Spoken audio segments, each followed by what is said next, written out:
मार्गस्य नेतारं वेत्तारं कर्मभूतां ज्ञातारं विश्वतत्त्वानां वन्दे तद्गुणलब्धे देवादिदिगज्जर्त्वावीर भगवान की जय। कामतेश्वर बाहुबली भगवान की जय। कद्दरवदे भगवान की जय। जन्मकोद्वादासांगमयी जन्मानी माता की जय। कुंद कुंदाचार्य भगवान की जय। उमा स्वामी आचार्य भगवान की जय। पूज्यपाद आचार्य भगवान की जय। ऋषि सदी के प्रथमाचार्य चक्रवर्ती आचार्य श्री शांति सागर जी महाराज की जय। सत्यठी पट्टाधीश आचार्य श्रोमणी गुरुवर श्री धर्म सागर जी महाराज की जय। वम शिक्षा गुरु ज्ञान श्रोमणी आचार्य कल्पी सुसागर जी महाराज की जय। जिन कमला महाराज की जय। बोले परम पूज्य प्रकाशन वाले मुनि श्री अमित सागर जी महाराज की समस्त मुनि संघ की। धर्मानुरागी भव्यात्माओं, हम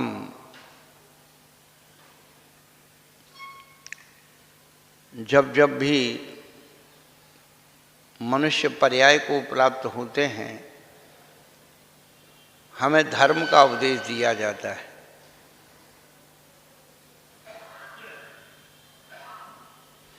जब जब भी हम मनुष्य पर्याय को प्राप्त होते हैं, हमें धर्म का उपदेश दिया जाता है।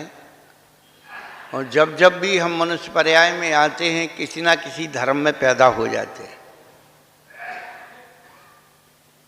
जब जब भी मनुष्य पर्याय में आते हैं, किसी ना किसी धर्म में पैदा हो जाते हैं और उस धर्म की मान्यताएं, धारणाएं, आस्थाओं को अपने अंदर पैदा कर लेते हैं।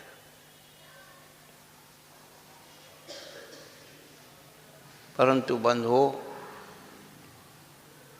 धर्म में पैदा तो अनंत काल से होते आए हैं। अपने अंदर धर्म पैदा करना है।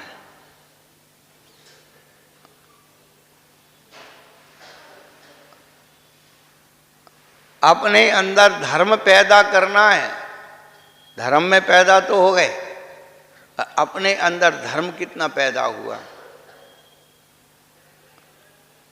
और जो हम धर्म से दूर हो रहे हैं, किस कारण से हो रहे हैं? आज सभी धर्मों में एक ही आवाज आ रही है,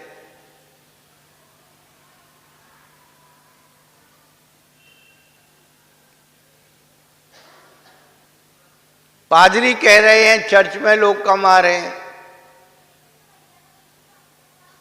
मौलवी कह रहे हैं मस्जिद में लोग कम आ रहे हैं, कथाकार कह रहे हैं कथा सुनने के लिए लोग कम आ रहे हैं, प्रवचनकार कह रहे हैं प्रवचन सुनने के लिए लोग कम आ रहे हैं,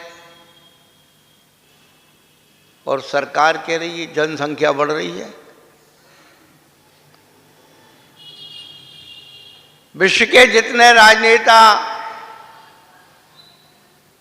समाज नेता हैं, वो कह रहे हैं कि जनसंख्या बढ़ रही है, और धर्म नेता कह रहे हैं जनसंख्या घट रही है।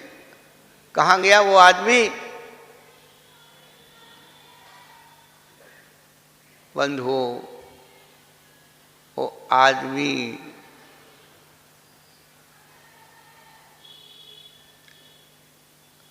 विषय भोगों की तरफ चला गया, भौतिकता की तरफ चला गया, पाप की तरफ चला गया। लोग कहते हैं ना, पाप का पल्ला भारी हो गया।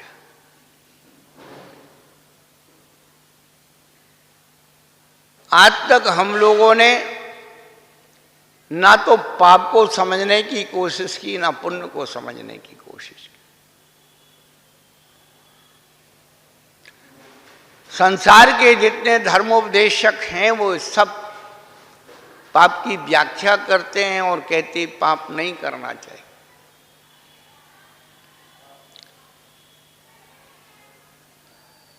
कषाय आत्मा के शत्रु हैं, मद लोभ आत्मा के शत्रु हैं, सब धर्मों में बताए गए। लेकिन बात यह है कि जो बताने वाले भी कितने दूर हुए।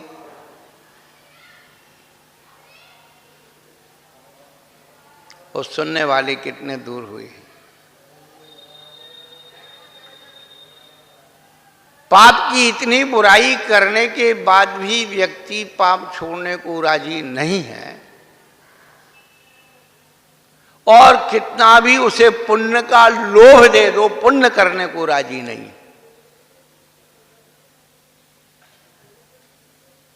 पाप का डर दिखा दो, पाप छोड़ने को राजी नहीं है, और कितना ही पुण्य का लोभ दे दो, पुण्य करने को राजी नहीं है। राजी कहाँ है? पुण्य क्रिया में पाप बता दो, इतने जल्दी छोड़ता है जैसे किसी के हाथ पे हाथ सांप बिच्छू पकड़ा दियो। पुण्य क्रिया में पाप बता दो, बहुत जल्दी छोड़ देता है, क्योंकि उसका लाभ ये है कि सबसे पहले तो समय बच रहा है, दूसरा श्रम बच रहा है, तीसरा धन बच रहा है, और चौथा विकल्प खत्म, संकलेश खत्म।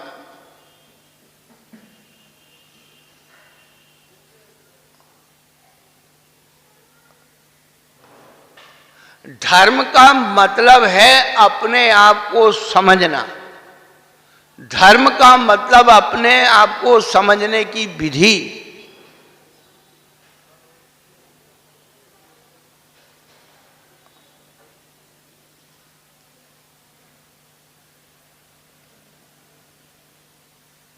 अपने आप अपने अंदर से पर को निकाल दें।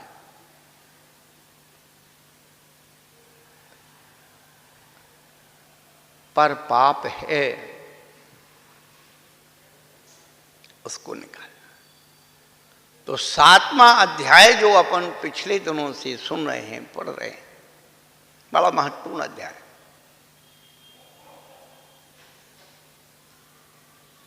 पहले उन्होंने पाप को छोड़ने की प्रेरणा दी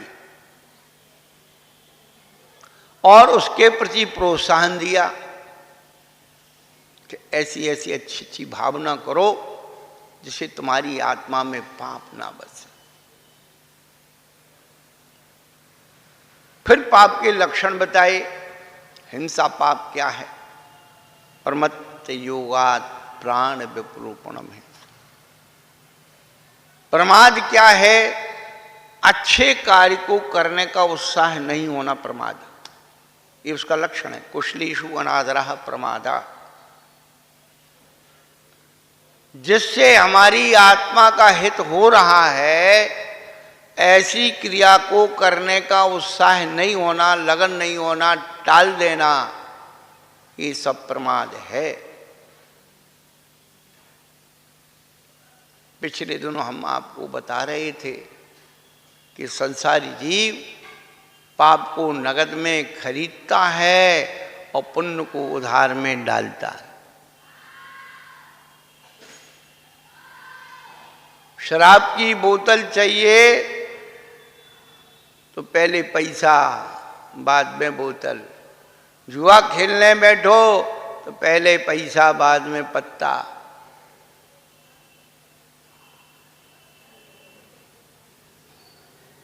और देखिए आप, पाप को कमाने के लिए वहां जाता है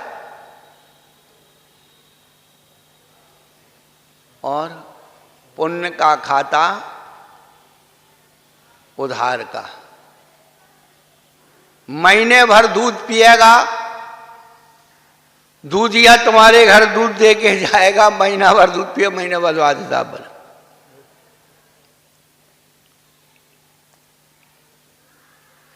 क्या हमारे जीवन का गणित है?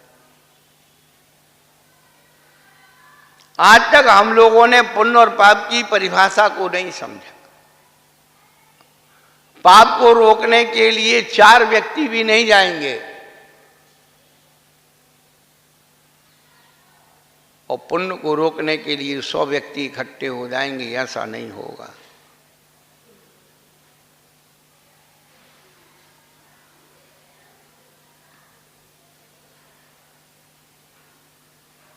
योग होना हिंसा है, परमार्थ भाव हिंसा है।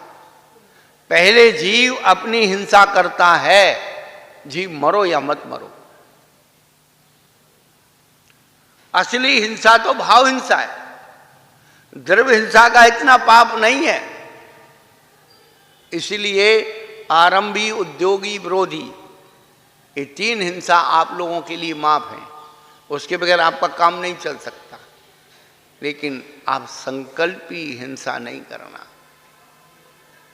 निष्प्रयोजन जीवों को मार करके भोजन बना लेना, अपने कौतुक के लिए जीवों को मारना, शिकार करना, ये सब संकल्पी हिंसा है। निर्दोष प्राणियों को अन्यथा सताना, ये सब संकल्पी हिंसा है।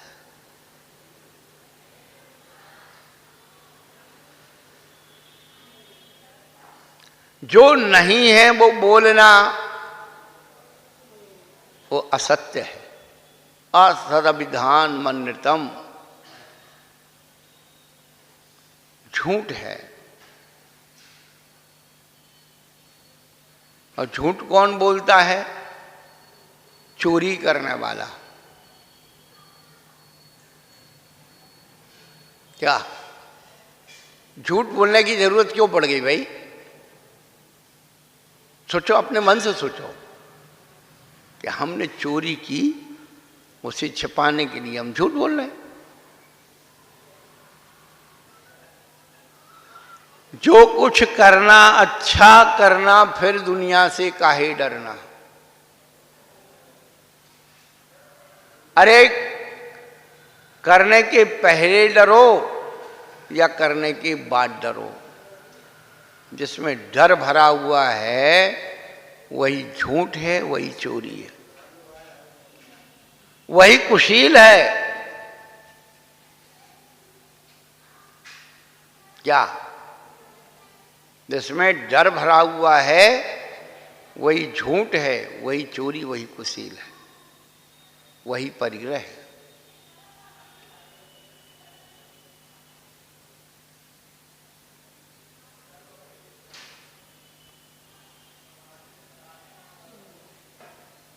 व्यवहारिक मर्यादाएं अपनी अपनी है।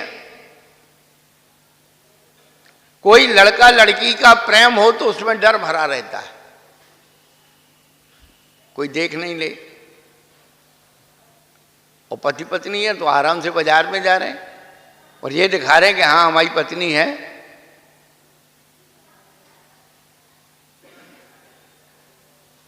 परिवार सहित हैं, किस बात का डर है? सोचिए आप, ये फीलिंग है, जीवंत धर्म है।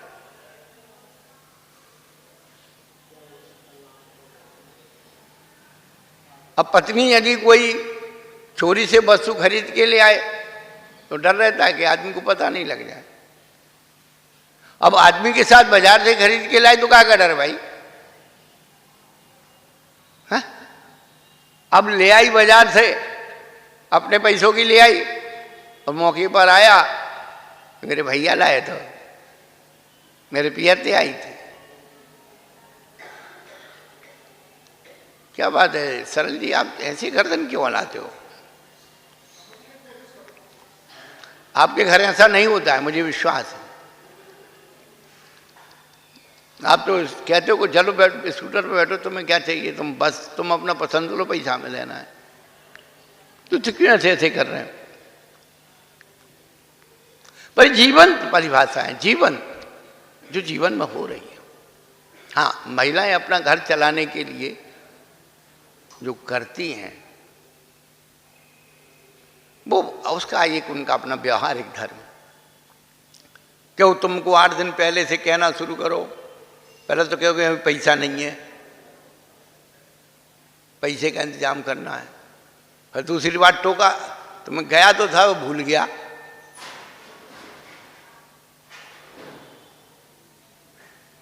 तो आप लोग भी झूठ बोलना सीखते हो, इसलिए अब आदमी को झूठ नहीं बोलना पड़ता है। वो तो पैसा दे देता, तुम्हें जो मर्जी यहाँ सुन ले आओ। तुम ले भी गए ना, कचरा उठा लाए, पता नहीं है, जाओ वापस करके आओ। हाँ, वो माथा टोक रहा,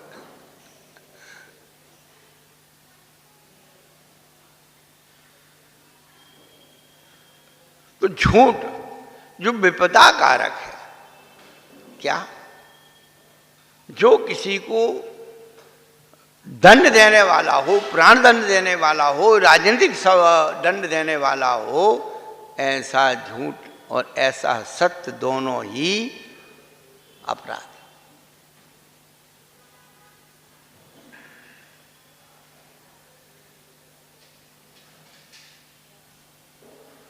अनैतिक आचरण ही अब्रह्म है। आचार्य भगवंत ने अभी लक्षण देंगे, सदार संतोष। यदि आप अपनी पत्नी पर संतुष्ट हैं, आपकी पत्नी आपसे संतुष्ट है, तो वो भी ब्रह्मचर्य है।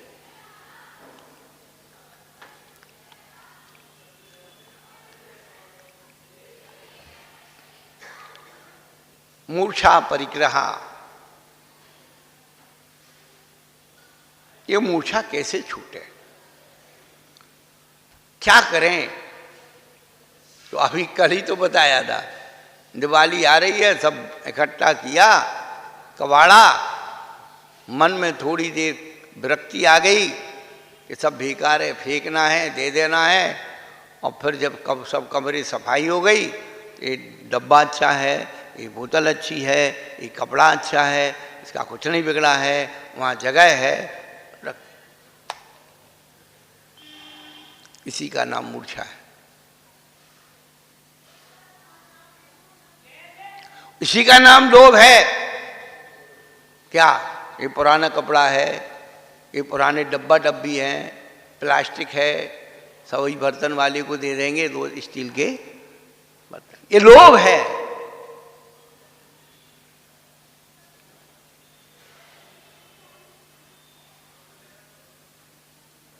ये चीज भविष्य के लिए रख लो, ये काम आएगी, ये इच्छा है। हम तीनों के बीच में झूल रहे हैं, कहीं इच्छा में चले जाते हैं, कहीं मूर्छा में चले जाते हैं, कहीं लोभ में चले जाते हैं।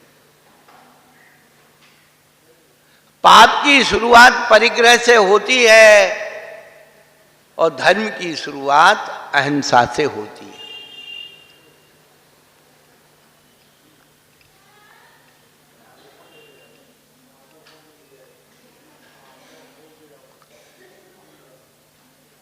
यदि वास्तव में हम लोग पाप से परिमुक्त होना चाहते हैं, तो व्रतों को अंगीकार करें। और जो व्रतों को अंगीकार करता है, स्वीकार करता है, उसे व्रती कहते हैं। क्या, जिसके पास धन होता है उसे क्या कहते हैं? धनी। तो जिसके पास व्रत होते हैं उसे क्या कहेंगे? व्रती। तो पहले तो व्रतों का स्वरूप बताया उन्होंने, अहिंसा व्रत है,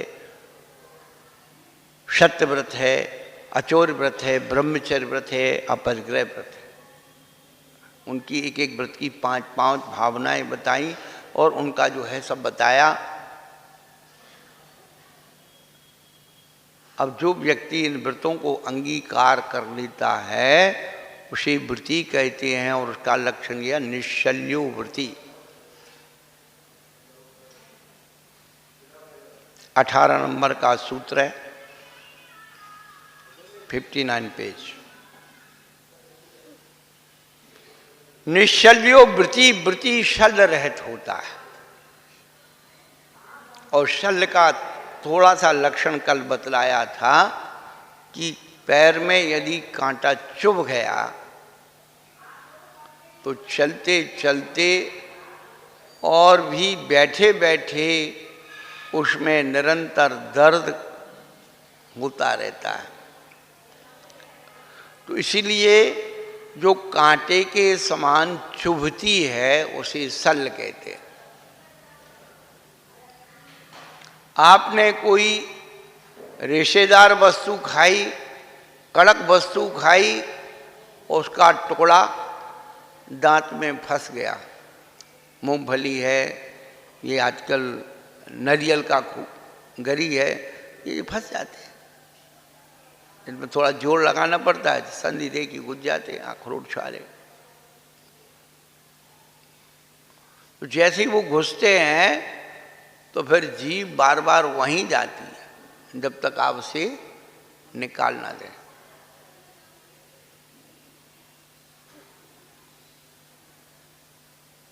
इसलिए जिन स्थानों पर गांठ बन जाती है, पीड़ा होती है,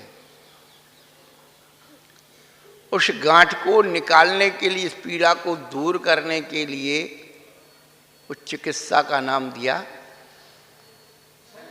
शल्य चिकित्सा। देखो, वो शल्य निकालना है जो बार बार उपयुक्त उधर जा रहा है, उस शल्य की चिकित्सा करना है। तो आत्मा में जो शल्य बसी हुई है, जो पीड़ा उत्पन्न हो रही है, उसकी चिकित्सा करना।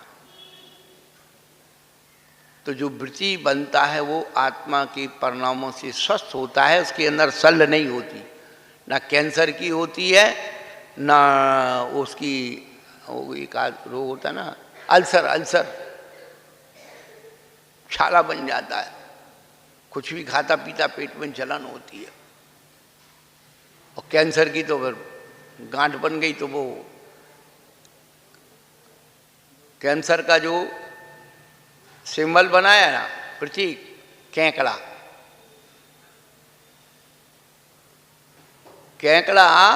उसके जो नाखून होते हैं ना, तो ऐसे आप इसमें रखो तो वो ऐसे से करेगा तो पीड़ा होती है।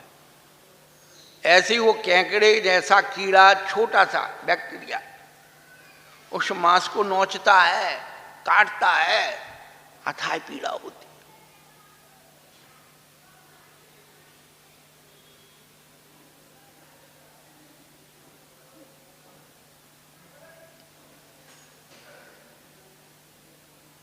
निश्चल्य वृत्ति। आत्मा को स्वस्थ बनाना है तो अपने अंदर की शल्य निकाल दो। 3 प्रकार की गांठें हैं शल्य में, जैसे कैंसर की या और भी आ जाती हैं, पीड़ा देती है। ऐसे ही माया, मिथ्या और निदान, ये 3 शल्य आचार्यों ने बताई। स्वरूप भेद और स्वामी भेद।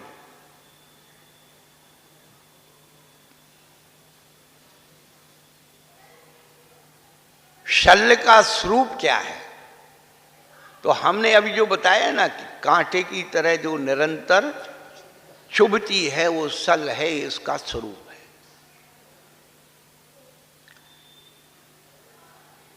और उसके प्रकार उन्होंने माया, मिथ्या और निदान, ये शल्य की सामग्री है। क्या शल्य का मैटर है? कांटा चुभ गया, कीली चुभ गई, कांच चुभ गया, क्या कांटा, कीली और कांच।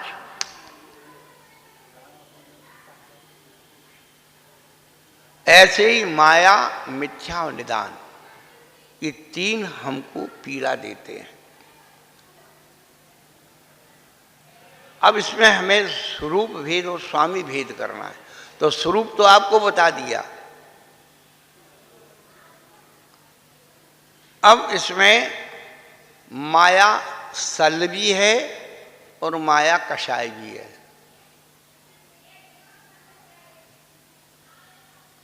पहला।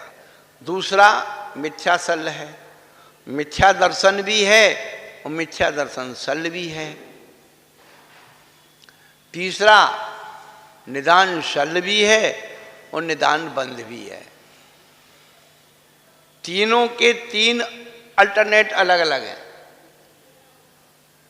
माया शल्य और माया कषाय, मिथ्या दर्शन शल्य और मिथ्यात्व, और निदान शल्य और निदान बंध।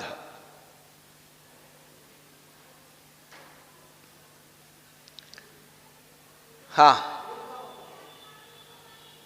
मिथ्या दर्शन नहीं, माया सल और माया कषाय। मिथ्या दर्शन सल और मिथ्यात्व,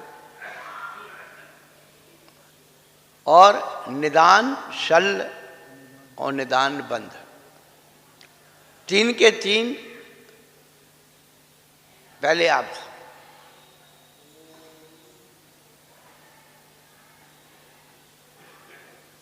अब इनके स्वामी तो तीनों सल चौथे गुण स्थान तक चलती हैं। तीनों सल के स्वामी कौन है? चौथे गुण स्थान तक। और मिथ्या नहीं, माया कसाय, माया कसाय का स्वामी नौवें गुण स्थान तक,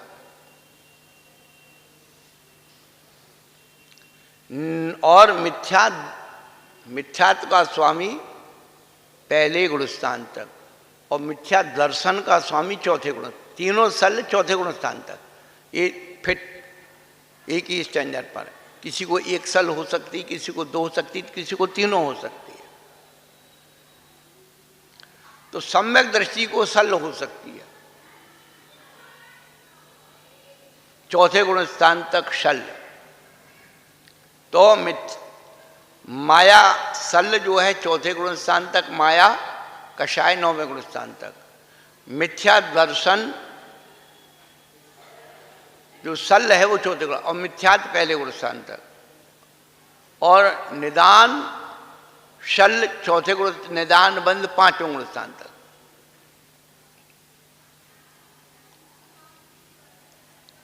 अब मिथ्या जो माया कसाय है और माया सल है। माया सल क्या है ये समझना है। एक दुकानदार है और एक ग्राहक है। दुकानदार किसी भी वस्तु को बेचता है, उसका प्रॉफिट लेता है, वो उसकी माया कषाय है। पूरा रेट नहीं बताता कि इस भाव में या इसमें बेच रहे हैं, वो उसका छिपा के रखता है प्रॉफिट को, वो माया कषाय है। लेकिन माया सल क्या है?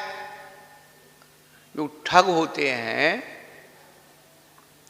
जो आंखों में धूल डाल करके फ्री में ले जाने का भाव रखते हैं, वो माया सल है। कि मालिक का इधर उधर हुआ और उसने माल पार किया, ये माया सल है।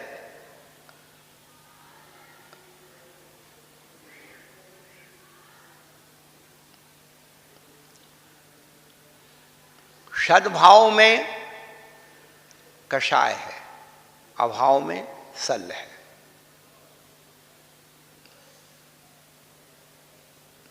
दुकानदार पैसा लेकर के और वस्तु को दे रहा है, ये उसकी माया कषाय है। लेकिन ग्राहक फ्री में लेना चाहता है, ठक्के लेना चाहता है, ये उसकी सल है, बिना पैसे दिए लेना चाहता है।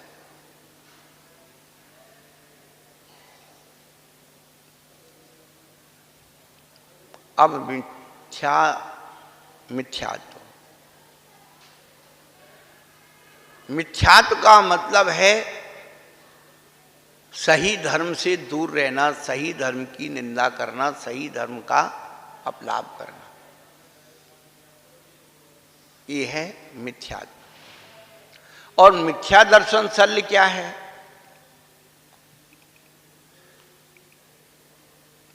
जो चौथे गुण स्थान में होती है।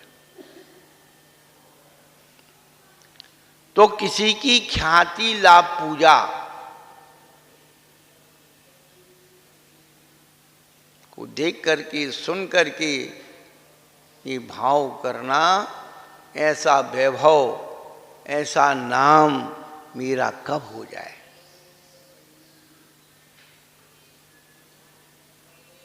मिथ्या आचरण से लाभ कैसे ले लूं,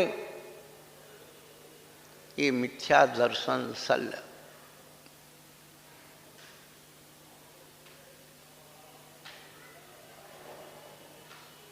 सम्यक दृष्टि हो करके अपने अंदर ख्याति पूजा लाभ का भाव होना,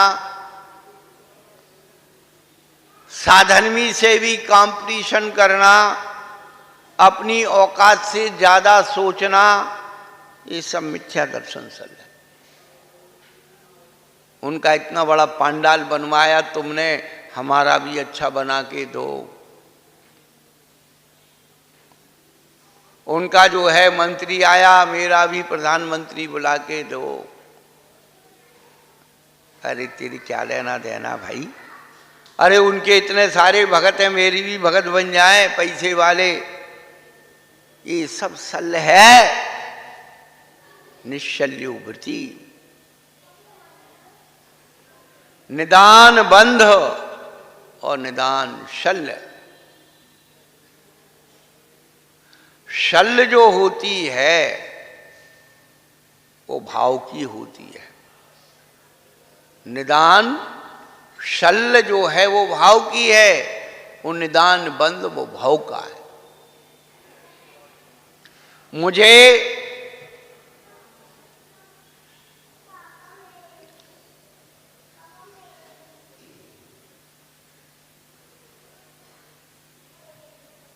जैसे किसी के पास 100 रुपये हैं और 100 रुपये से वह विषय कसाई की वस्तु खरीद लेता है, उसके प्रति आकर्षित होता है, आकुलित होता है,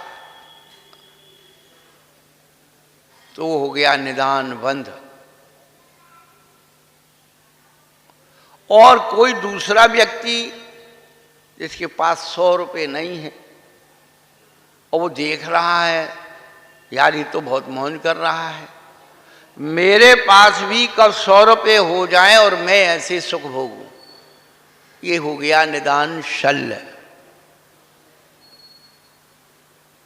जो नहीं है उसकी जुगाड़ में रहना, ये मिल जाए, हो गया शल्य। और निदान बंध वाला परसों बताया था, गीता जी में ये कहा कि अच्छे कर्म करो, कर्म करने पर तुम्हारा अधिकार है,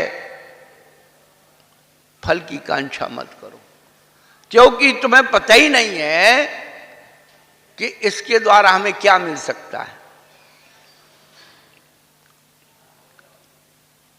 विश्व की सबसे छोटी प्रार्थना एक बालक भगवान से कहता है, हे प्रभु तू मुझे वह वस्तु दे जिसको मुझे मांगना नहीं आता।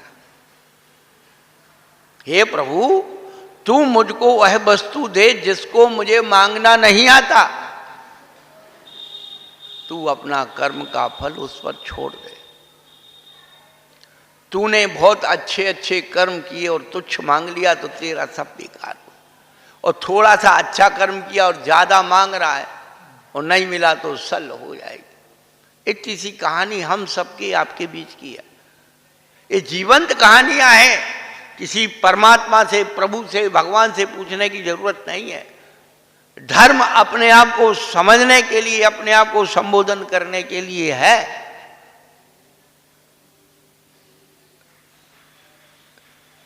ये तो माध्यम है, गुरु माध्यम है, शास्त्र माध्यम है, देव माध्यम है, ये नमूना है, फार्मूले। इसका श्रद्धान कर ले तो कल्याण हो जाएगा। चलो महावीर भगवान। बोले परम पूज्य प्रकाशन वाले की मुनि श्री अमित सागर जी महाराज की, समस्त मुनि संघ की। आज रवि पुष्य नक्षत्र है, शुभ कार्य के लिए बहुत अच्छा माना जाता है और सभी कार्यक्रम अच्छी तरह से चल रहे हैं। और 19 तारीख से 13 तारीख को निर्वाण लाड़ू महावीर स्वामी का